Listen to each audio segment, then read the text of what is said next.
When my boss asked me to dinner, I assumed it was work. Maybe a late meeting, maybe a client celebration, maybe one of those awkward team bonding things executives pretend to enjoy. I did not assume I'd be standing in a candlelit dining room an hour later, holding a glass of wine I didn't ask for, while she smiled at her parents and said, "This is my boyfriend." I laughed not because it was funny, but because I thought it was a joke. It WASN single quotes TI1.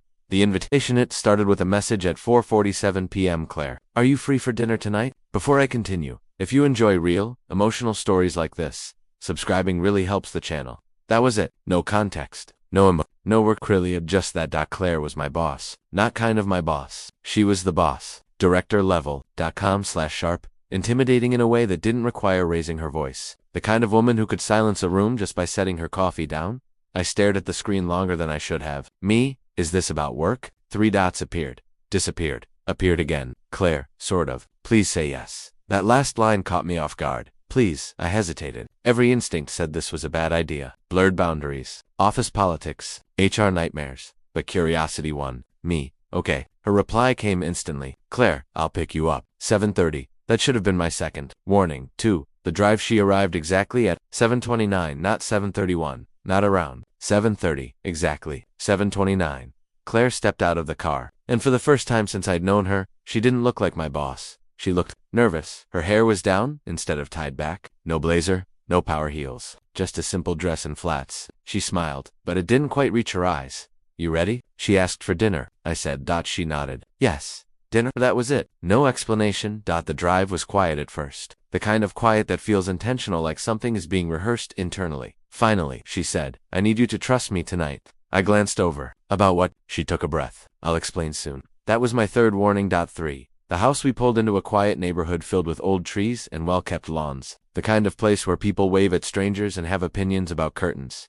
Claire parked in front of a large, warmly lit house. My parents' place, she said. I froze. You're what? She turned to me, hands gripping the steering wheel. I didn't lie, she said carefully. I just didn't tell you everything. That's one way to put it. She finally looked at me, really looked at me. I need your help tonight. I laughed nervously. Claire, I work in marketing, not whatever this is. She reached into the glove compartment and pulled out a small envelope. Inside was a photo. Her, with a man. Happy, close. He was my fiancé, she said quietly. Until 3 months ago. I looked at her, unsure what to say. My parents don't know, she continued. They think we're still together. They think I'm bringing him tonight. My stomach dropped. You want me to pretend to be my boyfriend, she said. There it was. The words I thought I imagined later echoed again before. They were spoken inside that house. I should have said no. I didn't point for her crossing the line. Just dinner, she said quickly. A few hours. You don't have to do much. Just be kind. Be normal. Normal, I repeated. She smiled weakly. As normal as possible. I exhaled slowly. If this goes badly, I'm blaming you.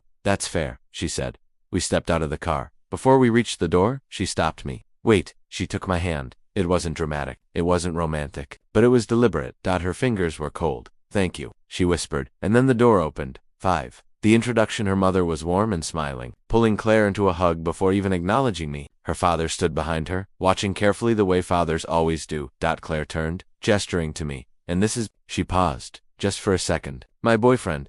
The room went silent. Then. Oh, her mother exclaimed. Finally, her father raised an eyebrow. Boyfriend. I nodded like I hadn't just been thrown into emotional traffic without a seatbelt. Nice to meet you, sir. He shook my hand firmly. Studied me.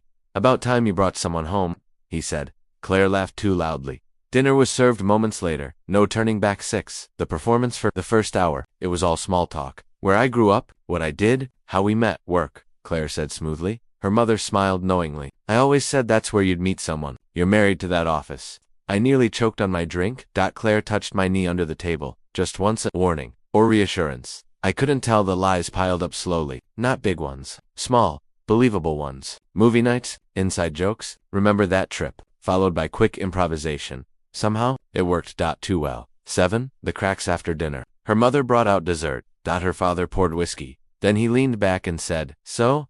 When are you planning to propose? I froze. Claire didn't. She smiled. Dad, I'm serious, he said. You're not getting younger. The room shifted. Claire's smile tightened. I spoke before I could stop myself. When the time feels right, I said. I don't want to rush something this important. Her father studied me again, then nodded. Good answer. Claire looked at me. Like a boss. Not like a conspirator. Like someone seeing you for the first time. 8. The quiet moment later. While her parents cleaned up, Claire pulled me onto the back porch. The night air was cool, quiet. I didn't expect you to be this good at it, she said. I'm improvising for my life, I replied. She laughed, really laughed. Then she grew quiet. I didn't plan on bringing anyone tonight, she admitted. I just couldn't face them alone. I looked at her. The strong, unshakable woman from the office looked suddenly human. You don't owe me anything, I said. She shook her head. I owe you everything. Our eyes met. Too long. The line blurred. 9. The moment that changed everything when we went back inside. Her mother hugged me goodbye. I like him, she whispered to Claire. He's good for you.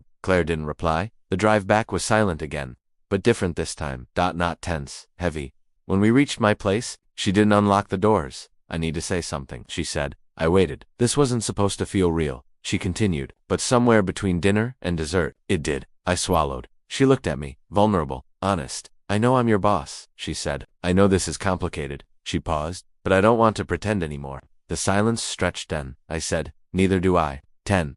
The truth. She leaned in slowly, not rushed, giving me time to pull away. I didn't. The kiss was gentle, careful, like a question. And when it ended, she rested her forehead against mine. This changes everything, she whispered. I smiled. Yeah, I said. It really does. 11. The morning after the next morning at work felt surreal. She walked past my desk, paused, then said, professionally, good morning, and kept going. No smile, no hint. But when my phone buzzed moments later, the message was waiting. Claire, dinner tonight? This time, just us. I leaned back in my chair and smiled. 12. Not just a lie. Anymore. Some stories start with love. Ours started with a lie. But sometimes, the most unexpected beginnings lead to the most real endings. And sometimes, your boss asks you to dinner, and your life never goes back to normal again.